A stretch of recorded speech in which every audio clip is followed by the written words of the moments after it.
Stop invasion అంటే Indians వచ్చేసి అమెరికాని టెక్సాస్ని take over చేసుకుంటున్నారని చెప్పేసి ఒక ఆయన మాగా సపోర్టరు ఎక్స్పోస్ట్లో మన ఆంజనేయ స్వామి విగ్రహం చూపించేసి, అంటే అక్కడ పెద్ద భారీ విగ్రహం ఒకటి ఉంది కదా, సో దానికి సంబంధించిన ఒక వీడియోని ట్యాగ్ చేస్తూ ఒక మెసేజ్ పెట్టారనమాట.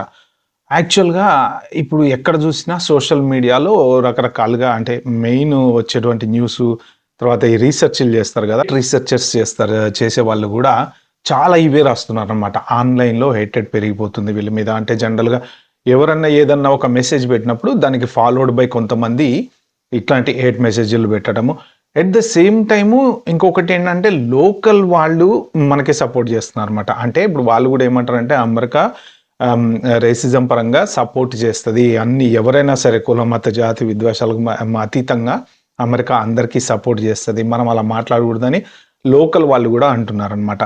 మరి అయితే అసలు ఎందుకు ఇప్పుడు సడన్గా ఎందుకు భారతీయులు అంటే అంత వ్యతిరేకత వచ్చింది? అసలు ఒక్కసారి గత లాస్ట్ 6 months నుంచి చూసుకుంటే ఎక్కడ చూసినా ఏదో ఒక హేటు, తర్వాత కొంతమంది పెట్టడం అయితే సోషల్ మీడియాలో నేను ఇన్స్టాలో చూసినవి కానీ, లేకపోతే అక్కడిక్కడ పోస్టులలో చదివినవి కానీ, కొంతమందికి బెదిరింపు కాల్స్ కూడా వస్తున్నాయి అంట, మీరు ఇంకెళ్ళిపోండి ఇక్కడ ఎన్ని రోజులు ఉంటారు అని చెప్పేసి.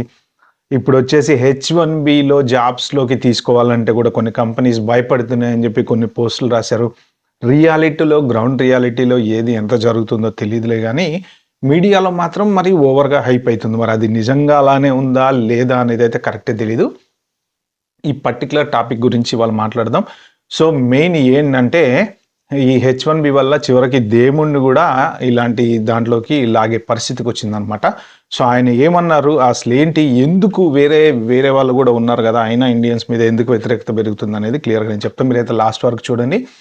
ఒక లైక్ అండి ప్లీజ్, చిన్న లైక్ ఫ్రీయే కదా, జస్ట్ అడిగినా కూడా ఎవరు లైక్ ఇవ్వట్లేదు. ఒక లైక్ కొడితే ఏంటంటే వీడియో ఎక్కువ మందికి చేరుతుంది. సో అది నాకు మీరు చేసే ఫేవర్ అంతే. ఇంకా సబ్స్క్రైబ్ చేసుకున్న వాళ్ళు ఎవరైనా ఉంటే చేసుకోండి. ఫస్ట్ అసలు ఈయన ఏమన్నట్టు చూద్దాం ఒకసారి. మన మాగా supporter Sugarland, Texas. This is not Islamabad, Pakistan or New Delhi, India. This is Sugarland, Texas. Third world aliens are slowly taking over Texas and America. Why is the third largest statue in the US? అంటే కింద ఇక్కడ ఆంజనేయ స్వామి video అది ఏదైతే ఉందో ఆ విగ్రహం గురించి, ఆ హైట్ గురించి చెప్తున్నటువంటి వీడియోని ట్యాగ్ చేస్తూ ఈయన పెట్టాడు అనమాట. ఓకే, సో ఏదున్నా సరే మామూలుగా అంటే దేవుళ్ళని ఇట్లాంటి రిలీజియస్ ఇట్లాంటి వాటిల్లోకి లాగడం అనేది అయితే జనరల్ కరెక్ట్ కాదు. దానికి లోకల్గా ప్లస్ మన వాళ్ళు అంతే లెవెల్లో రిప్లైలు కూడా ఇస్తున్నారు. దానికి ఒక ఆయన ఇచ్చిన రిప్లైలో సో ఏం పెట్టారంటే కింద ఈయన గ్రాఫ్తో సహా పెట్టాడు. స్పానిష్ స్పీకింగ్ లాంగ్వేజెస్ 41 million ఉన్నారంట. అంటే మన ఇండియన్స్తో కంపేర్ చేస్తే వాళ్ళే చాలా ఎక్కువ ఉన్నారట. ఓకే, అంటే ప్రతి ఈచ్ లాంగ్వేజ్కి ఎంతమంది ఉన్నారు అనేది ఇక్కడ అరబిక్ వాళ్ళు, చైనీస్ వాళ్ళు 3.5 million, చైనీస్ వాళ్ళు, జర్మన్స్, ఇలా రకరకాలుగా ఉన్నారని చెప్పి పెట్టారనమాట. మోస్ట్ అంటే ఎక్కువ, అందరిలో ఎక్కువ ఉన్నది స్పానిష్ వాళ్ళు. అయితే మరి మన వాళ్ళ మీదనే ఎందుకంత కోపం, ఎందుకు ఈ మధ్యన సడన్గా ఇంత ఎక్స్పోజ్ అవుతుంది? ఇప్పుడు బెదిరింపు కాల్స్ వస్తున్నాయని కొంతమందికి అంటున్నారు. మరి అది ఎంతవరకు నిజమో తెలియదు నాకు. అంటే వెళ్ళిపోండి మీరు ఇక్కడి నుంచి, ఇక్కడ ఎందుకున్నారని వెళ్ళిన చోట అడగటము, అక్కడక్కడ ఇన్స్టాగ్రామ్లలో చాలా వీడియోలు వస్తున్నాయి. మొన్న కూడా ఒక రీసెంట్గా why you guys are here అని చెప్పేసి ఒక అతన్ని అన్నారు. అలాంటి వీడియోలు చాలా ఉన్నాయి టిక్టాక్లో కానీ అక్కడిక్కడ సెర్చ్ చేస్తే. రీజన్ ఏంటి అంటే ఫస్ట్ థింగ్, ఇప్పుడు ఒకప్పుడు ఇది జరిగింది ఎప్పుడు 1980sలో అనుకుంటా సంథింగ్, చైనీస్కి అప్పుడు కూడా ఈ ఇమిగ్రేషన్ ఎట్లా జరిగింది 2000లో మెక్సికన్స్, తర్వాత ఇంకా కొన్ని సంఘటనలు జరిగినప్పుడు వేరే వాళ్ళకు వ్యతిరేకంగా జరిగింది. అలాగా అప్పుడప్పుడు జరుగుతూనే ఉంది. ప్రస్తుతం ఎరా వచ్చేసి కేవలం మన భారతీయులకు వ్యతిరేకంగా జరుగుతుంది. దానికి రీజన్ ఏంటి? మరి వేరే వాళ్ళు అంతమంది ఇప్పుడు 41 million వాళ్ళు ఉన్నారు కదా స్పానిష్ వాళ్ళు, మరి వాళ్ళ మీద లేని వ్యతిరేకత మన వాళ్ళ మీద ఎందుకు వచ్చింది అంటే ఇక్కడ మెయిన్ రీజన్ ఏంటి అంటే ఫస్ట్ ఆఫ్ ఆల్ ఎక్కువ ఐటీలో కానీ, అంటే బాగా హైయెస్ట్ టాప్ పెయిడ్ జాబ్స్లో కానీ, బాగా డబ్బులు సంపాదించడంలో కానీ మన వాళ్ళు ఎక్కువ ఉన్నారనమాట. సో దాంతో ఏంటంటే కొంత ఒక రకంగా చూసుకుంటే జెలసీ కావచ్చు, ఇంకొక రకంగా చూసుకుంటే జాబులు పోవడం అనేది, మెయిన్ అన్ఎంప్లాయ్మెంట్ అనేది అన్నిటికీ పెద్ద మూలం. ఎక్కడ ఏ దేశంలో అయినా సరే ఏ ఉద్యమం కానీ లేకపోతే ఏ కొట్లాట కానీ ఏదైనా జరగాలి అని అంటే కనుక అది తినటానికి ఉండటానికి మనకి ఏమి దొరకలేదు అన్నప్పుడు మాత్రమే మొదలవుతుంది అనమాట. సో ఇప్పుడు ఇక్కడ ఏమవుతుంది అంటే మెయిన్ ఎవరెవరైతే గత 30 సంవత్సరాల నుంచి వెళ్ళినటువంటి మన ఇండియన్స్ ఎవరెవరైతే ఉన్నారో డాక్టర్స్ కావచ్చు, H1 వాళ్ళు కావచ్చు, లేకపోతే స్టూడెంట్స్ వెళ్ళి అక్కడ సెటిల్ అయ్యి H1 తెచ్చుకొని ఉన్నోళ్ళు కావచ్చు, కంపెనీలు పెట్టిన వాళ్ళు కావచ్చు, సిఈఓలు చూసుకుంటే ఆల్మోస్ట్ ఆల్ దాదాపు పెద్ద కంపెనీ సిఈఓ ఒక ఇండియనే ఉన్నారు. సో ఎట్లా చూసుకున్నా కూడా మన వాళ్ళు పెద్ద పొజిషన్స్కి వెళ్తున్నారు. సో ఒకప్పుడు వాళ్ళు రూల్ చేసినటువంటి ఆ మేనేజర్ పోస్టులన్నీ ఇప్పుడు మన వాళ్ళు రూల్ చేస్తున్నారు. సో మన వాళ్ళు ఆల్రెడీ జాబుల్లో ఉన్నారు అంటే మన వాళ్ళనే తీసుకుంటున్నారు, వేరే వాళ్ళని తీసుకోవట్లేదు. ఆబ్వియస్లీ కామన్ ఏంటంటే ఇప్పుడు ఒక ఇండియన్ మేనేజర్గా ఉంటే ఒక లోకల్ అతన్ని, ఒక వైట్ అతన్ని ఇంటర్వ్యూకి వస్తే మోస్ట్ ప్రాబబ్లీ తీసుకుంటాడా? అది మరి సోషల్ మీడియా పోస్టుల్లో ఎక్కడ చూసినా కానీ వాళ్ళ కమ్యూనిటీ వాళ్ళు, వాళ్ళ రిలేటెడ్ వాళ్ళు, వాళ్ళకి సంబంధించిన వాళ్ళు, ఫేక్ ఎక్స్పీరియన్స్ వాళ్ళు, ఎక్స్పీరియన్స్ లేకపోయినా ఫేక్ పెట్టించి తీసుకున్నారు, ఇలాంటి పోస్టులే ఉన్నాయి తప్ప మిక్స్డ్గా ఉన్నారు అనేటువంటి పోస్టులు ఎక్కడ లేదు. అంటే మీరు ఎవరైనా ఒక మేనేజర్ ఇండియా వాడు ఉంటే మొత్తం ఆ టీం అంతా ఇండియా వాళ్ళే ఉంటారు అన్నట్టు బాగా ప్రొజెక్ట్ అవుతుంది. దాంతో ఏంటి మన వాళ్ళు 4 జాబులు 3 జాబులు చేయటము బాగా సంపాదించేశారు. సంపాదించడం అంటే ఏమైంది, ఇల్లులు కొనేశారు, 2 ఇల్లు 3 ఇల్లు. డబ్బులు ఎక్కువ ఉంటే ఏం చేస్తారు, కోవిడ్ టైంలో బాగా సంపాదించారండి చాలామంది. అన్ని కంట్రీస్లో ఏమైపోయిందంటే వర్క్ ఫ్రమ్ హోమ్ ఆప్షన్ ఇచ్చారు. వర్క్ ఫ్రమ్ హోమ్ ఆప్షన్ ఇచ్చేటప్పటికి ఏమైంది, ఎన్ని జాబులు చేస్తున్నామో ఎవరికి తెలియట్లా. ఇప్పుడు ఖాళీగా ఉన్నటువంటి ఓపీటీ వాళ్ళతో జాబులు చేపించడం, ఇండియాలో కొంతమంది డబ్బులు పే చేసి అక్కడి నుంచి చేయించడం, పేరు వీళ్ళది, అక్కడిక్కడ డబ్బులు తీసుకోవడం, ఇది రకరకాలుగా అనమాట. అంటే ఇక లోకల్ వాళ్ళకి మెయిన్ ఎంప్లాయ్మెంట్ మన వాళ్ళ వల్ల తగ్గిపోయింది అనేటువంటి హేట్రెడ్ బాగా పెరిగిపోయింది. కోవిడ్ టైంలో చేసినటువంటి 3 జాబులు 4 జాబుల వల్ల డబ్బులు బాగా వచ్చినాయి. దాంతో ఏం చేశారు, ఒక్కొక్కరు 2 ఇల్లు 3 ఇల్లు కొన్నారు. అందరు ఇల్లు కొంటుంటే ఏమవుతుందండి, ఇళ్ళ రేట్లు పెరిగినాయి. లోకల్గా ఇప్పుడు ఈ స్పానిష్ వాళ్ళు 41 మిలియన్ ఉన్నారు కదా ఫర్ ఎగ్జాంపుల్, మరి వాళ్ళ మీద ఎందుకు కోపం రాలేదు అంటే అందులో ఎంతమంది మన వాళ్ళు చేసేటువంటి ఐటీ జాబులు చేస్తారు చెప్పండి? సో చాలా తక్కువ మంది.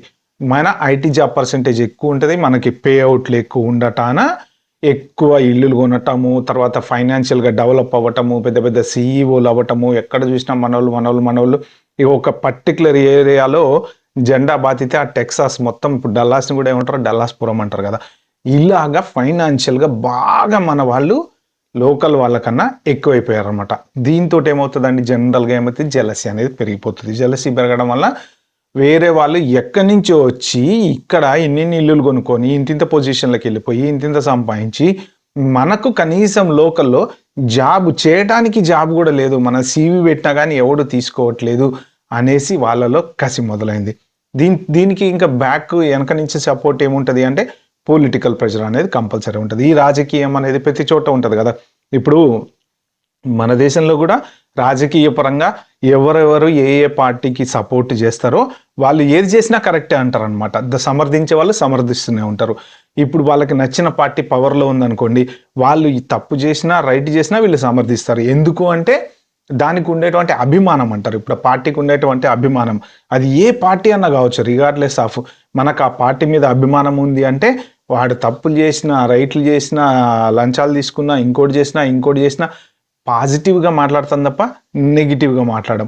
సో ఇక్కడ కూడా ఇప్పుడు ఈ పార్టీ వాళ్ళు ఎవరైతే వీళ్ళు ఇమిగ్రేషన్కి వ్యతిరేకంగా ఓట్లు వేయించుకొని వచ్చారో వాళ్ళు ఏం చెప్పారు అంటే మీకు లోకల్ వాళ్ళకి జాబులు రావట్లేదు కాబట్టి వీళ్ళందరినీ పంపించేస్తామని.